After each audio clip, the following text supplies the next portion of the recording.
Hello, BookTube. It's a gray, rainy Sunday here in Boston, and I wanted to offer you a vital bag update.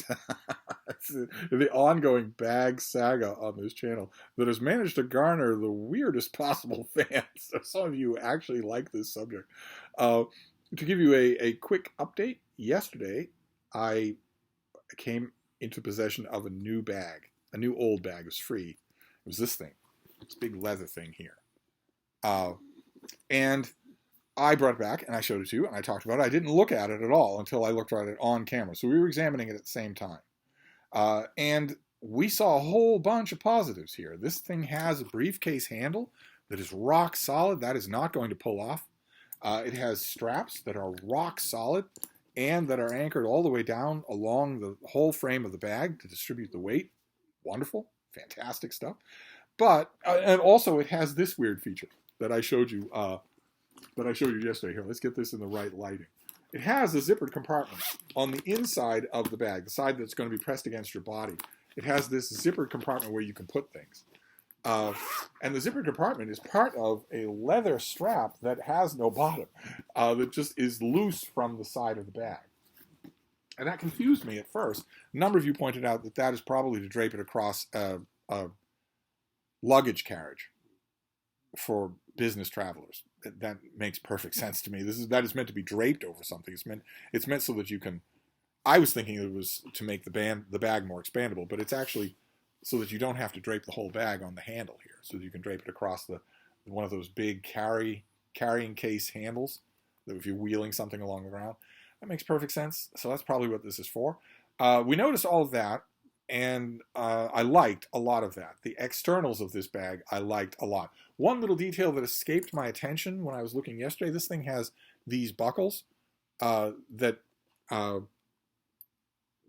buckles are actually decorative.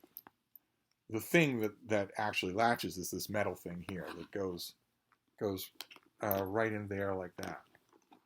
And that holds the thing in place. And then you just press on that metal part to disengage it. The thing I didn't notice yesterday when I was looking at this is that the other one of these on the other side is broken. See that? The leather is just ripped off, and the metal clasp down here is just loose. It's just stuck in there. So I don't think, I mean, I would have to go to a leathersmith and get that fixed, get that riveted back onto there. I don't think I need it. And this seems to have torn. So that would probably require work to do. And I'm not going to spend any money on this bag. So I'll just put that thing elsewhere. I might even keep it in the bag just as a keepsake. So this only has one of those. It only has one of those clasps. I think that's all it needs. I'm never actually going to travel on an airplane with this, so I don't need to worry about it. But the internal feature that we mentioned yesterday that was a bit of a problem was that this had an internal divider, a partition in the middle. There was stiff cardboard. It turns out it was plastic, not cardboard. But either way, I didn't want it there at all. When you're when you're modifying a bag for daily use, you have to be really careful about the permanent decisions that you make. You can look at some feature and say, oh, I don't like that at all.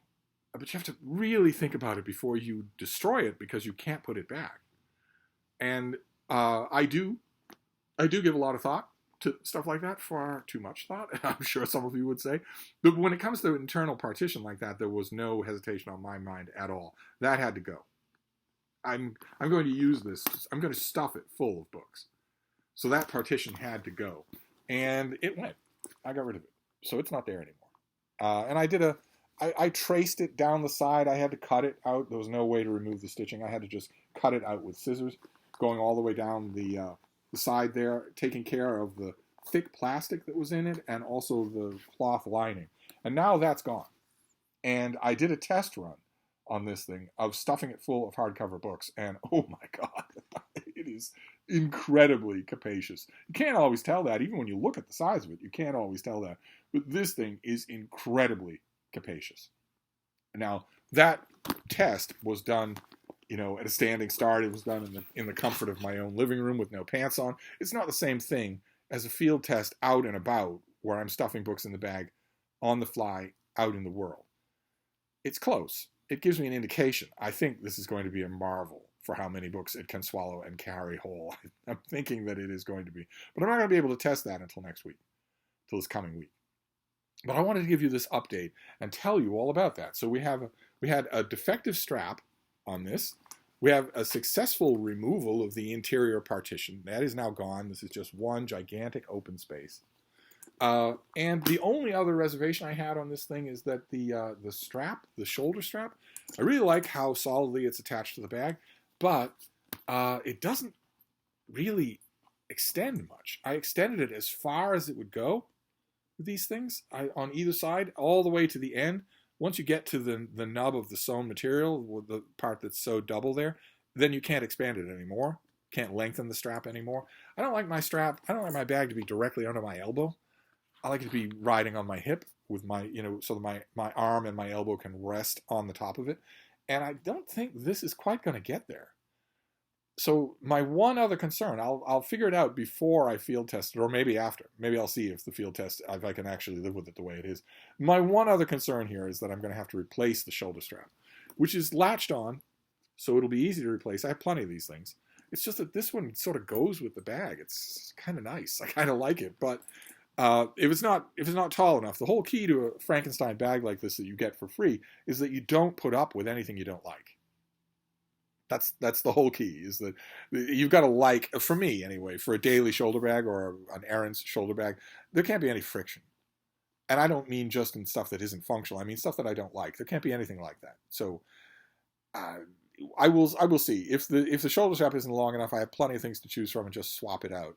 And unlike the previous Frankenstein bag, the black leather one, I don't need to destroy this. I had to cut the strap off that one. But this one is just latched on, so I can just remove it and replace it with something else. But I have high hopes for this thing. My test here at Hyde Cottage, here in the living room, really encouraged me because it just swallows books. I used lots and lots of hardcovers, and it just swallows them. Far more than the Frankenstein black bag did, far more than the fancy leather bag that one of you so kindly sent me. Very close to the big canvas bag whose failing was the reason for this whole bag saga in the first place. It was very close to that. It might be more than that, because leather expands. We will see. I'm initially very encouraged. I just thought I would let you know that. That's all. This is just a bag update, but I will be back. I will give you a further bag update on Bag Tuesday. You can count on it. I will see you then. Thank you, BookTube.